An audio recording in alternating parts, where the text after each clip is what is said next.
Hey, Scarefest fans, this is Joe Lewis, Bonehead Weekly, and it's getting close to Scarefest. And with that, we have a Shudder exclusive review of a movie that I actually have to give credit. I probably wouldn't have watched if it hadn't been for Chad Jennings recommending it to me, In a Violent Nature. It's written and directed by some guy named Chris Nash. He directed a segment of ABCs of Death too. Pretty much done shorts and worked in special effects as much as I can see on a couple of movies that I've kind of enjoyed, one being Psycho Goreman. In a Violent Nature is an interesting movie. I'm going to read you the plot. When a locket is removed from a collapsed fire tower in the mid woods that entombs the rotting corpse of Johnny, a vengeful spirit, spurred on by a horrific 70-year-old crime, his body is resurrected and becomes hell-bent on retrieving it. That's pretty much the plot, but here's what's interesting about the movie, is that it's told from the killer's perspective up until the last 10, 15 minutes.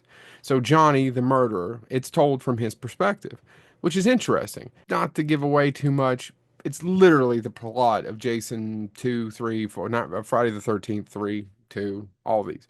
A kid harassed, maybe a kid with special needs. Mom goes in to kind of get avenge him. Something happens. He has this locket, and the locket's there, and he wants his locket back because somebody took it, and it's these kids. And you watch him go on a killing spree throughout the movie from his perspective, not the kids. Think about that. Now, that's the interesting part of this movie. Up until the last, like I said, 10, 12 minutes, this whole movie is told from the perspective of the killer. You're following around Johnny the murderer. It's interesting. The only issue is this movie is about 98 minutes long. I talked to my friend Chad, who recommended it the other day, and I said, "What do you think?" And he said, "What'd you think?" And I said, "Man, there's a lot of long shots in this movie that would take way too, just an overindulgent." And he goes, "Yeah, same."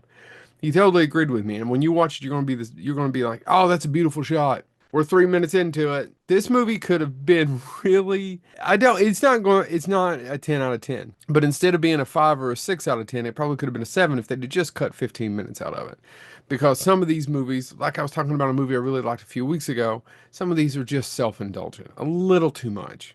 You've got an audience here. This movie is basically Friday the 13th, part three, four, blah, blah, blah, blah, blah, told from the killer's perspective, which is interesting and a very different idea that I really like. And then just kind of slow it down a lot, making it a little too artistic. But do I enjoy it? But did I enjoy it? If you have Shudder, you should totally check it out. There's some couple of good kills in it. I don't really get into that. And here is another honest thing.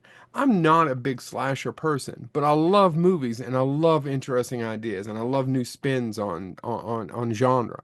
And I do like the spin on this one. It's just a little too indulgent. The killer, the mask is cool. He has an old fighter kind of thing he wears over his head.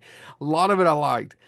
Doesn't quite explain why there's a pipe going out of the ground so he can breathe when he gets up and they move it, but I don't know. The locket's hanging on it. Maybe that's it. I don't know. Maybe I read too much into it. You'll like some of the kills. Some of it is bloody. It's not as bloody as they're advertising it is, but it's a pretty bloody movie towards the end, especially.